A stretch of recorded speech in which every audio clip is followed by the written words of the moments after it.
Welcome to Video Wizards. Do like, share, and subscribe to our videos. It really helps us bring more of these explainers to you. Let me start by asking you a question. Think about an electric car versus a regular petrol car. What's the one big thing an EV needs that the other one doesn't? And no, I don't mean a charging plug. I'm talking about the stuff that actually makes it go, the core ingredients. Well, the answer is minerals, a whole lot of them.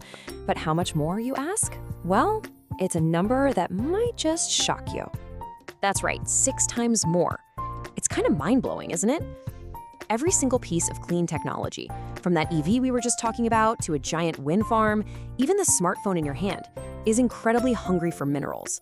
Our clean, green future is literally being built out of rock. So here's our roadmap for today's explainer. We'll start with a new global race for these minerals, then zoom in on India's specific dilemma. We'll look at how we created our critical 30 list, what our strategic plan looks like, and finally, how we're building our own self-reliant future. All right, first up, the new global race. And believe me, this isn't just an India story. This is a full-blown worldwide scramble for the essential building blocks of our modern world. Now, just take a look at these numbers. They tell a pretty crazy story. As the whole world pushes towards clean energy, the demand for key minerals like lithium and cobalt is set to explode. We're talking a 400% increase by 2030. That is a massive, massive jump in a very short time. So what does that really mean? Well, to put it simply, the world is not digging this stuff out of the ground fast enough. Official reports are making it super clear. We're heading for a huge supply crunch. And when something is that scarce and that important, you can bet it sparks some pretty fierce competition between countries. Okay, so that's the global scene, a bit of a mad dash. But now let's bring it home. What does all this mean for us, right here in India? What are our weak spots? You see, here's the crucial thing. Just mining the raw material isn't enough. The real power lies in who can process it.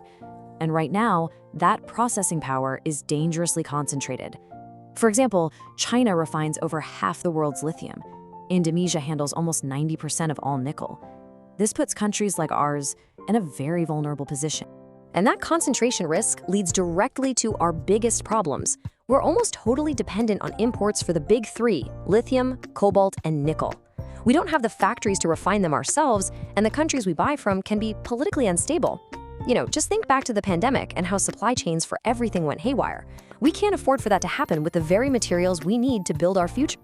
But here's the good news. We are not just sitting back and letting this happen. We're being proactive.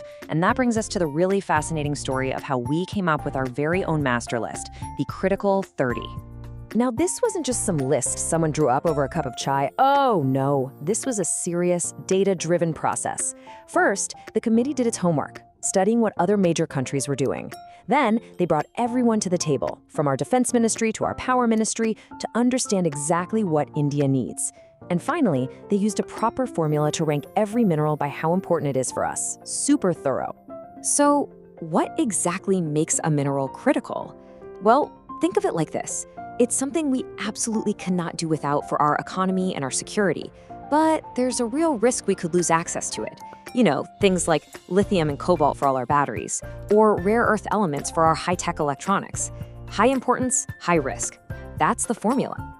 Okay, so making a list is one thing, but what really matters is the action that follows, right? So let's look at our strategic blueprint for turning this plan into reality. And honestly, we haven't been wasting any time. The pace has been incredible. In 2022, the committee got to work, and we signed a major partnership with Australia. By 2023, we were part of a global alliance called the Mineral Security Partnership. And just this year, our special company Cobalt signed a historic deal to look for lithium in Argentina. And all of this has led to the launch of our National Critical Mineral Mission. This is real, tangible progress. So our game plan is pretty comprehensive. It rests on a few key pillars. We've got the big national mission leading the charge. We've updated our laws to make it easier for private companies to invest in mining. We're making friends and building partnerships all over the world. And we're actively going out there and securing our own mineral assets, just like that deal in Argentina. So where is all this heading? What's the ultimate goal? Well, it's about something very powerful. It's about building our own future. It's our journey towards Atmanirbhar, self-reliance, in a sector that is going to define this century. I absolutely love this slide because it shows the huge shift in our thinking. It's a complete transformation. Before, we were totally dependent on imports. Now, we are boosting exploration right here at home. Before, we had no refining capacity. Now, we are focused on mastering that crucial middle step. And instead of a use and throw economy, we are building a circular economy where we recycle and reuse these precious materials. But this journey is far from over.